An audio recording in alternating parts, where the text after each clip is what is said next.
Bon, est-ce que Star Wars continue sa descente aux enfers? Et bah, c'est la question qu'on va se poser. This is the way.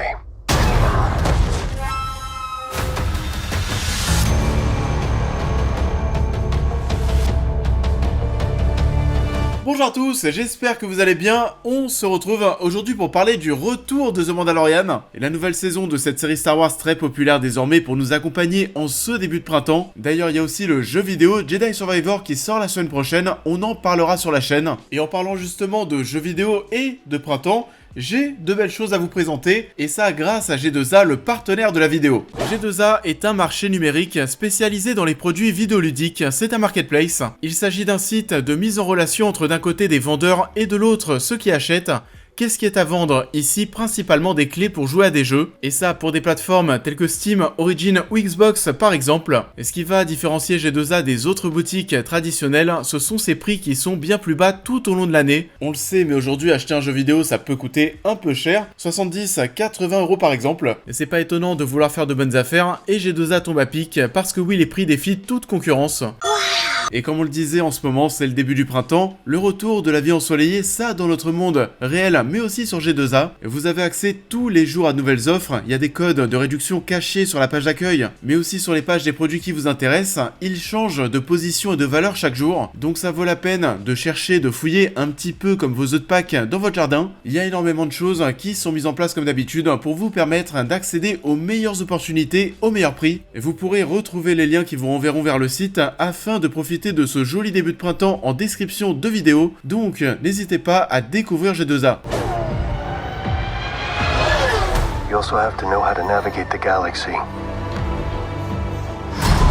That way, you'll never be lost. Alors, bon, il va falloir qu'on en parle, mais je pense que bah oui, il y a un problème du côté de The Mandalorian et même du côté de Star Wars au sens large. Déjà dans un premier temps, je ne sais pas vous, mais je trouve qu'il y a eu peu de communication autour de cette nouvelle saison. Du coup, il y avait très peu de hype, beaucoup moins que les deux premières saisons, et ça pour moi c'est déjà un truc de ouf. Parce qu'en plus de ça, la saison 2 se terminait très bien. Les gens étaient conquis. Pour ma part, la première saison c'était bien sans plus. La deuxième, j'avais beaucoup aimé, je disais même que pour moi c'était une des meilleures choses qu'avait fait Disney du côté de chez Star Wars depuis qu'ils ont récupéré la licence. Du coup, vu qu'on s'était quitté sur une bonne note, et pour moi c'était logique, mais la saison 3 allait faire du bruit, on allait prendre ça encore plus à cœur, on allait mettre le budget, etc. Ça devait être un événement. Il y a plusieurs raisons certainement. Alors déjà, l'une des premières, c'est que cette saison 3 a débuté alors qu'on était, vous savez, à la fin de The Last of Us. On était tous en pleine hype The Last of Us, donc c'est vrai que The Mandalorian, vu qu'on parlait que de ça, on parlait que de The Last of Us, The Mandalorian est un petit peu arrivé sur la pointe des pieds. D'ailleurs, ça a été au passage un énorme début d'année pour Pedro Pascal. Donc, un petit effet The Last of Us, mais aussi un gros effet, je pense, Star Wars fatigue. C'est vrai qu'on a beaucoup de contenu Star Wars, et en plus de ça, les derniers projets étaient peu convaincants. La dernière trilogie au cinéma, ça n'a pas plu. Au niveau des séries, c'était pas fameux. Boba Fett et Obi-Wan, c'était pas bien. Andor, c'était l'inverse, mais vu que ça n'a pas forcément attiré sur le papier, ça a bidé, et ça c'est bien dommage. Cassian Andor. The Empire is choking us so slowly. We're starting not to notice. Et qu'en est-il du futur? Il y a eu pas mal d'annonces dernièrement, et là aussi je sens que ça divise. On verra si ça relance l'hype et l'intérêt des gens pour Star Wars, ou alors si ça sera encore pire, parce que voilà, des projets, il y en a vraiment énormément. On n'a pas parlé des séries, mais Ahsoka Tano, Skeleton Crew, Acolyte, il y a plein de choses, il faut tout suivre. Et ça aussi, c'est un des autres problèmes de ce début de saison 3 de The Mandalorian. On arrive sur un premier épisode où on retrouve directement Mando et Grogu ensemble.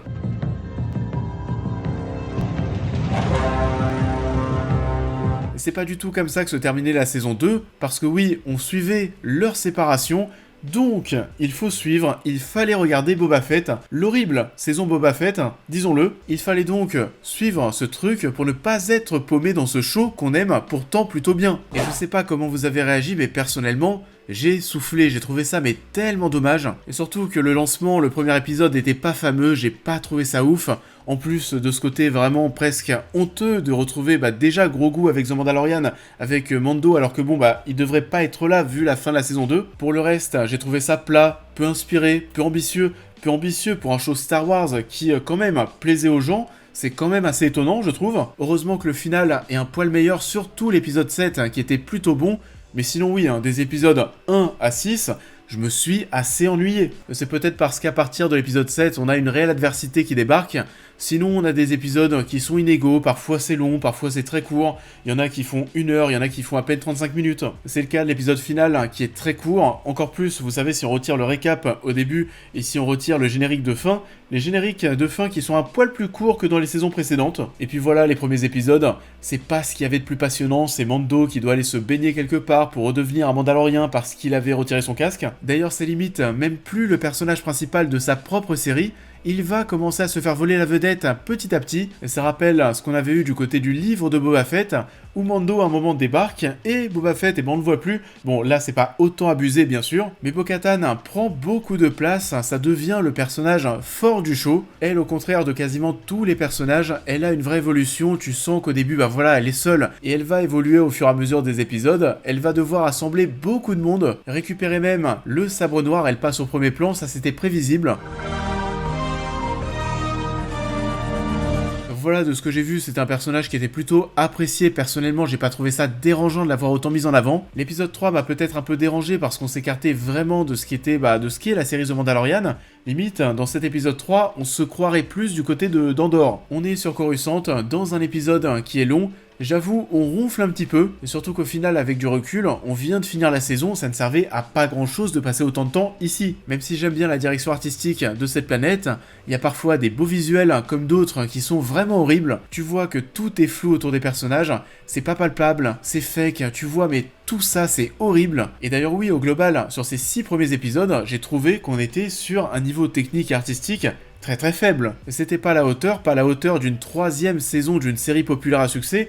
Après, au niveau des effets spéciaux, c'est peut-être un poil meilleur que ce qu'on a du côté de chez Marvel, voire même, si quand même, c'est mieux. Mais sinon, c'est très plat, c'est gris, il n'y a pas forcément de photographie, de jeu, de lumière, c'est ultra lumineux, ça faisait très très pauvre. Heureusement que l'épisode 7 arrive, parce que là oui, bordel, ça avait bien plus de gueule, vraiment. Dès le tout début, on se rend compte que c'est plus ambitieux, c'est plus travaillé, il y a plus d'identité, cette intro en mode Blade Runner. Personnellement, j'adore cette ambiance, ça rappelle aussi l'intro d'Andorre.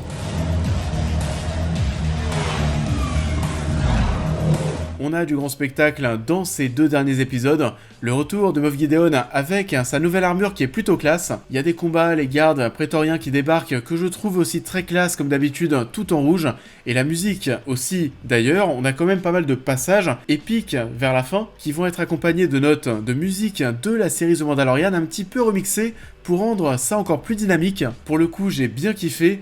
Mais voilà, c'est la fin de la série, c'est l'épisode 7. L'épisode 8, il est très très léger, et pour arriver à tout ça, il a fallu se taper quand même 6 épisodes qui étaient vraiment pas dingues. Non, vraiment, globalement, cette saison 3 de The Mandalorian, c'est une déception. Comme on le disait, Din Djarin passe au second plan ici, il n'y a pas forcément d'évolution, et ça va être ça pour quasiment tout. Il n'y a pas d'évolution, il n'y a pas d'émotion, il n'y a pas d'écriture. Vraiment, il y a des scènes, c'est presque lamentable. Les raccourcis scénaristiques de malade. Je sais pas, je vais penser par exemple à la scène finale où Grogu va devenir Din Grogu. Vraiment, ça se fait en 2 répliques. On ne s'est absolument pas pris la tête, et c'est le cas pour tellement de choses. Grogu ne parle toujours pas, je pense qu'il ne parlera jamais. Il est assez osef dans cette saison si on exclut le fait que dans l'épisode 2, c'est lui qui va chercher Bo-Katan. Et ça pour sauver Mando, et à la fin de la saison, on le voit se battre.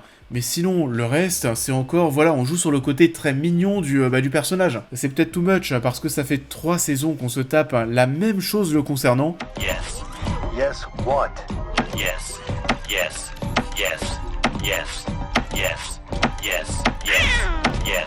Sinon, il y a des caméos comme celui de Jack Black, mais bon, il n'y a pas grand chose à dire, c'était pas forcément intéressant, voilà, t'as le côté surprenant au début, mais sinon, à part ça, ça apporte rien. Moff Gideon, ça fait plaisir de le retrouver parce qu'on aime l'acteur et ça rend les choses un peu plus palpitantes, mais sinon, c'est vrai que niveau écriture, il n'y a pas grand chose aussi le concernant. Cette histoire de clone, c'est tellement expédié, on les détruit directement. Alors lui, voilà, on essaie de te faire croire encore une fois qu'il est mort, qu'il va disparaître, qu'il va pas revenir.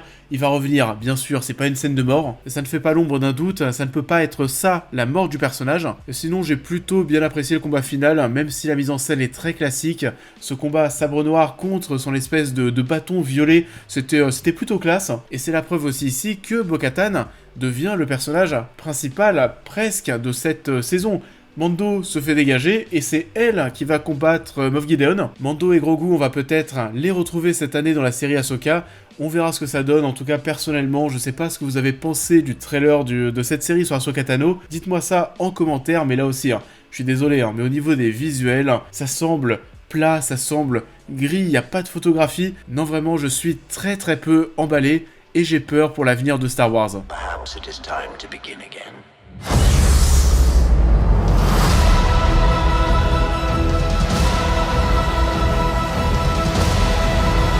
Et ça en est tout pour cette vidéo, j'espère qu'elle vous aura plu comme d'habitude, je vous invite à la liker, à la partager, à me dire en commentaire ce que vous avez pensé de l'œuvre en question, à vous abonner, à me suivre sur l'intégralité de mes réseaux pour toutes les news et réactions à l'actualité, mais aussi à devenir membre soutien si vous souhaitez soutenir mon travail. Et on va se retrouver très vite sur la chaîne pour cette prochaine critique. I am so sorry for what your daddy passed down to you. But I wanted a child, the greatest gift of my life. Et on va se retrouver la semaine prochaine pour parler d'un film que j'attends énormément, le nouveau Ari Aster avec Joaquin Phoenix. J'espère que ce sera bien parce qu'on parle encore une fois d'un film de 3 heures. On en parle dans quelques jours. En attendant, je vous souhaite à tous de passer une belle fin de semaine et je vous dis à très vite.